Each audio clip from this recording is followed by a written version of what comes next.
So let's look at landscape projects budgeting. Why, I hear you ask? Well, it is the single most limiting element for any garden project.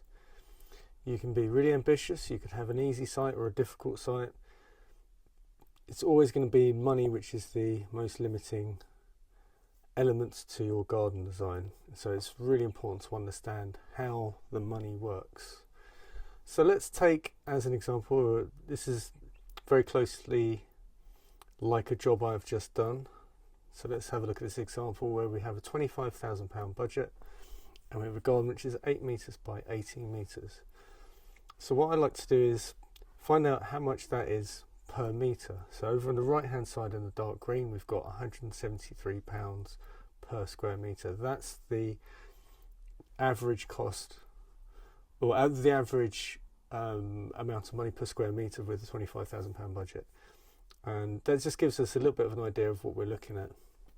I've had a client with a £100,000 budget and he was looking at about £200 per square metre when we worked it all out, which sounds a lot, but as we will see when we go through certain things, it really isn't that much. And so we've got to be wise with our choices. Over on the left hand side there we have a beige area, which is what we would say is a patio, hard landscaping area. And that is £350 per square metre, and that's like an entry level with a £40–50 porcelain tile.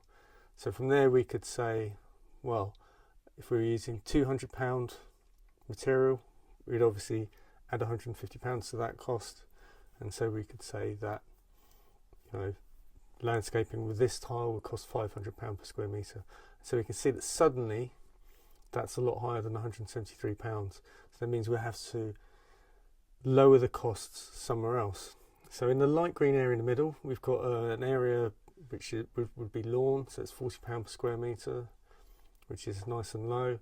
And then at the top in the olive and at the bottom, we've got planting areas, which could be £150 per square metre. It's also worth pointing out that these could be much higher depending on the planting. So for example, we recently used topiary yew balls and 30, 40 and 60 centimetre, and it worked out as £450 per square metre, and that can go up to £800 per square metre for a 1 metre round dome topiary yew. That's plus labour. So we can see that there's quite a change in price on things, and also if we're using things like trees, that can put the per metre price up, because some trees could be really expensive, you know, hundreds, even thousands of pounds, and then plus the additional planting underneath, those kind of things. And also we've got things like lawn edging and path edging, which doesn't have it has a linear cost, but it doesn't show up on the price per metre squared view. So once we get a few ideas about the costs, then we can start playing with things and saying, well, maybe we should spend more money here or less here, and we can set some priorities, say we definitely need this, we don't need that, and I'll run through some of those things. So really what garden design is a successive progression, which is successive approximation, I should say, which is where we're kind of trying to get closer and closer and closer to an end result. We just don't always know where that end result will be. You know, it's a case of test things out and see how they work. So anyway, moving on. This is our an overview. This is roughly what you might want to consider with a £25,000 budget. So obviously the total at the bottom is just under £25,000. 10% of that is the design fee, which is roughly about right, and the purple at the top. And then at the bottom we've got a contingency, which is £2,400, which is about 10% again. In building projects, a lot of builders, well, property investors will have a 20% contingency for building works, because they may find that something's been taken out previously and they've uncovered something like a chimney breast not being supported, so they have to put in an RSJ, all sorts of things like that. But for us, we don't really go for 20%, we go for about 10%. Never really been much more over 10%. The reason we normally go over this is because there's something in the ground that we haven't discovered. So for example, there could be a load of concrete path or something like that which isn't visible, and then that has to be removed. And we've also we've included disposal, which we're always going to have to throw stuff away, and on a job like this, the skip would be £350 plus, for a 6-yard skip and removing things like that. And then we might have to take some other things and dispose of them later on, like pots and plant pots and pallets and things like that. So we've allowed £500 for disposal. And then if there's more, for example, if we have to dig up more concrete, then we need to allow that might be a bit more expensive than just the cost of disposal. There's also the labour cost involved in that. So if we look at the disposal in this, that the labour for removing the stuff in this project, the concrete, was included in the labour and the paving. However, if you find more concrete in the ground, you've not only got the cost of the skip, but you've also got the cost of removing it from the ground. So you might need a breaker, and then it might take 2 people a couple of days to move stuff out, and so that could be £800 per skip, fairly easily. So if someone I know had 3 skips load of concrete to take out of a garden, they're only expecting 1, so obviously that changes the cost of the job. This is never the landscaper's fault. It's the responsibility of the owner, so they must pay for that. There's no reason that a landscaper should pay for that kind of thing. It's just not fair. Particularly what can happen is people might forget to say something, so they'll forget to tell you that there was a wall down there or a path or something like that, and so it's still the responsibility of the owner.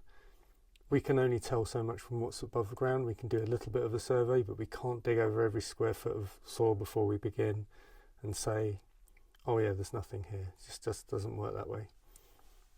We need as much information from the client as possible so we can avoid these kind of things. We also have a miscellaneous costs in there. So those are things which we might have missed, might miss in other things. So for example, tree stakes, ties, connecting points for the edging, all sorts of bits and pieces like that. So we've kind of allowed a bit of a sum in there for those kind of things. Special fertilizers which might not be included elsewhere. So there's a few garden wires for tying climbers in, associated tying kind of things like that. It's quite a decent sum there from miscellaneous costs. It's not normally that much, but just to give you an idea of what might occur. So we've also got in there the lawn for £1,000, which is a good size. It's a small lawn, this one. We've got in the edging as a separate price. We've got the plants, which are £5,820, and then we've got the paving. And I've included the labour in each section separately. So there's labour in the lawn, there's labour in the paving, there's labour in the plants. What we tend to do is we do each job as a separate estimate. So an estimate for the lawn, estimate for the plants, estimate for the paving, and then we work through each one. And it helps us keep track of what's going on a little bit better, so we can see where the money's being spent. It helps us to review our jobs afterwards. It's a handy way to do it. But you must have some of these things in, and I'll show you what they're like as a percentage. So in this you can see that the paving on the left hand side there is 45% of the cost of the job. The plants in the pink is nearly a quarter of the cost of the job, and then the design is about 10%, which is normally about right, and the contingency is 10%, and then the other factors are 10% as well. So this helps us get a good idea of where the money's going, and if we can make some changes, if we may need to make some changes, we can kind of see where the bigger costs are, possibly where the best savings are. So moving down into those things, let's have a look at the paving. So the paving is actually relatively a low price. So this is £30 per square metre in this example. So the paving here you can see is £1,000 and the labour is £9,000. So the labour is, percentage wise, is a lot bigger, so it's 80%. So if we're trying to make a saving on the hard landscape and on this paving, reducing the cost of the paving tiles from £50 to £40 or £40 to £30 only saves £10 per square metre, which is £320 on our example. But if we reduce the paving by half a metre, which across this width of 8 metres, works out as 4 square metres, and at £350 a square metre, that's about £1,400. So reducing the paving by half a metre gives us a change in price of £1,400. So it's more significant than changing the actual paving. Sand and cement's always going to be there, disposal's always going to be there, operating costs, which could be blades for the angle grinder, and the vibrating plate to compact down the hardcore. So down there in the bottom we can see labour about 80%, paving is about 9%, sand and cement 6%.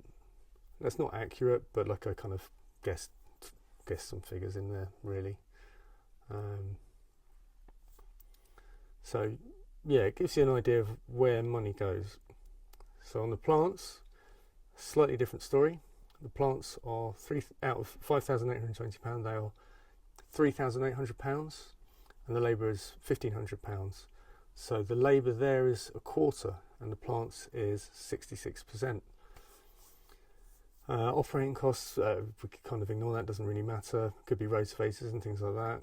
Disposal, get rid of the pots and green waste, and in compost we're always going to have compost. So we can put these things in, we know that we're going to have certain costs. As we can see, the labour on the plants is a lot less, but the price could be higher. And this is kind of an entry level really. £150 per square metre, as I said, it could be a lot more. So proportionately, the cost of the plants is a lot higher. Cost of materials for soft landscaping is a lot higher than for paving. Paving is mostly labour, and plants mostly plants. So this helps us kind of in this example to see that, okay, well, the labour cost is small, but the plant price, we could play with the plant price, maybe reduce the cost of plants. Instead of using Taxus balls, we could use a Pittosporum golf ball, which is only £75 per square metre compared to the £450 plus of the Taxus. So looking at this as a materials only, because on the TV they like to give us these garden revival shows with Charlie Dimmock or whatever they're called, I don't know what they are, and they say, oh, we only spent £3,000 or £5,000 on materials. Great, okay, but what about all the labour? What about the design and all other stuff? Let's have a look at that. So in this example, the materials here are £6,500, which is about a quarter of the price of the job, and that's including the paving slabs, the plants, the edging, some elements of the turf, and a couple of miscellaneous costs in the sand and cement. So what does that leave for the labour? Well, the TV ignores all of this. The design fee, the labour and disposal, that's £14,200, no contingency, other bits and pieces like miscellaneous costs and things that they're not going to tell you about those kind of bits and pieces really. So yeah, there's a huge chunk of money that people don't see when they watch these TV programs, and the reason I'm pointing that out is because our job is mostly it's quite laborious, and so we make money from our skills. Landscapers make money from their skills, so we need to get paid, or else what's the point of us doing it? And we deserve to get paid. It's a hard physical job, it takes skill, we're outside in all sorts of weather, and yeah, it's not always sunny in Britain, as we know. And picking up a freezing cold spade in winter is not much fun. So let's go back over to our overview and see that we have our 25, we're under 25 grand. We've got the design fee, the paving, the plants, the edging, lawn, or miscellaneous cost, disposal, contingency. And what you might find in some jobs is that you might have a situation where they say we want to allow £1,000 for a water feature, and so that's called a provisional sum or a provisional cost. There's two different versions, but let's not get technical at the moment. So you might allow an amount for something like that. Our contingency cost, the benefit of this is that if we don't go into that figure, so if we don't overrun on the job, don't find any problems, any concrete or things, we get slowed down by rain or wind or snow, and we're perfectly on track. There's no fluctuation in prices, which was what happened during the COVID period. A lot of builders went bust because they had been contracted to supply things at a price, and then the price and the suppliers went up, and so they were obliged to fulfill those those contracts, and that's quite devastating for a business. So yeah, we don't normally go into contingency. We're normally about 10%. Because we don't have too many problems, and we don't really work on long-term contracts. We tend to be quite short-term, so that removes some of the fluctuations. But we do find some fluctuations in plants because of the availability. So we might go in 1 week and there'll be 100 lavenders all ready for us, and we go in the next week and someone's come and bought the lot, and we have to go to a different supplier, and the price is different. So that's where we get variation. And also there's a bit of a quality thing as well. So I know that I can get Taxus balls from one supplier, but if I get them from another one, they'll be fuller and they'll be better, but they'll be more expensive. So anyway, on a contingency, if we have money left over, if we haven't gone into contingency, that money could be used for something else. So for example, in this job, we haven't, although they wanted electrics, lighting and irrigation, we didn't put those in because they weren't as important. And this is the thing to remember with budgeting, is that you can spend some money now, come back and spend some more later on. It's all about what you've got available now and sort of later on in the future. And of course, it's being aware of the maintenance costs, what long-term obligations you create in your maintenance. And this is where it can get a bit tricky, because some of the cheaper plants, like Prunus loriceraceus, which is the cherry laurel, which are what developers like using, they put it in because it's cheap, but it grows several feet a year and it takes a lot of pruning and work, and so initially spending a little bit more money will save you maintenance in the long term. So you've got to think in those in that way, so that you're not costing yourself too much in the future. But I'll show you in another video about the process that we use, so you can go from where you are to getting what you want. It's a step-by-step kind of like thing. It's quite simple. Anyway, this is a rough overview of a job we're doing at the moment, so it gives you an idea of what to expect when you budget. Of course, every garden is different, every project is different, and having this kind of idea helps us to see, maybe there could be a better way of doing something. So for example, in another job, we looked at the cost of the paving down as a path down the middle, and then we decided, actually we'd be better off putting down a gravel path, which is just edging, a sub base, and then some core gravel stabilising units, and then put the gravel down. The labour cost was much less, it was quick to do and just as effective, and so you save money doing that. You can't really do that on a big paved area, but you might be able to make some adjustments, put some planting pockets in, things like that, just reduce the size of it, sides and things like that. So we can have a look at this and then maybe make some adjustments and then moves towards a design that benefits us. So it's a successive approximation. So we have a look at, do the design, do an estimate of costing, change it, get closer to what we want, fit it into the budget and make it work. I hope that's been useful to you. If you're interested in knowing a bit more about budgeting or creating your garden, you can contact me and we'll see how we can help you. Thank you.